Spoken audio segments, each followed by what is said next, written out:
Hey, so you got back pain. In this video, I'm going to show you 2 quick tips that should ease the pain and should create the right signals from your brain to create better movement and a better understanding that every movement should not result in pain. So the first one really is the standing march. Now let's pretend the pain is so bad I can just about stand up, but I might need to hold the doorway.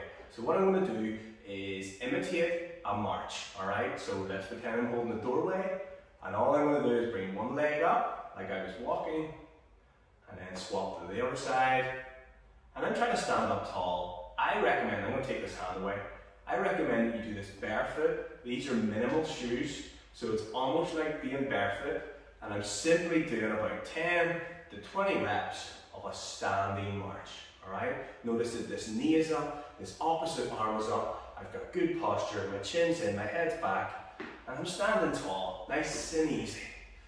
This is sending the signals to my brain that I can walk without pain, and that should result in easier movement for you in your recovery. So standing march, 10 to 20 reps.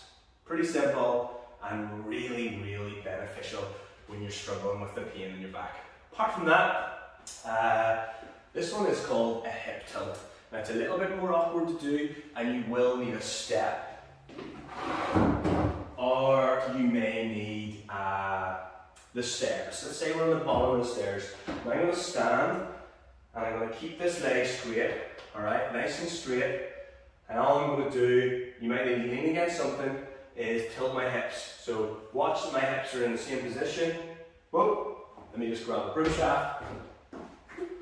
So boom, I'm here, I'm on the edge of my stairs, and I'm tilting my hips. Hips down, hips up, hips down, hips up, hips down, hips up. You can see that movement.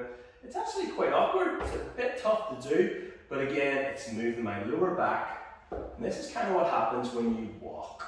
So up and down, up and down. And if I was to go to the other side, this standing leg always stays straight. Always stays straight. I'm sucking my tummy in and I'm squeezing my core. So you should feel a bit of tension build around here, on your obliques at the side, and you're going up and down. I might do about 10 tilts each side.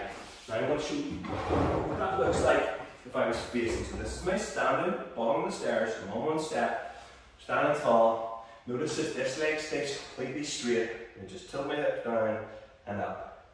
Use your broom shaft for assistance. And again, squeeze your butt and suck your tummy in. And try and stand tall. And don't force it. Just let that little tilt happen in your hips like this here. And that's what happens when you walk. Your hips move a wee bit. And if it's kind of rigid in there and it's stuck and it's not freely moving, well then that's going to result in pain.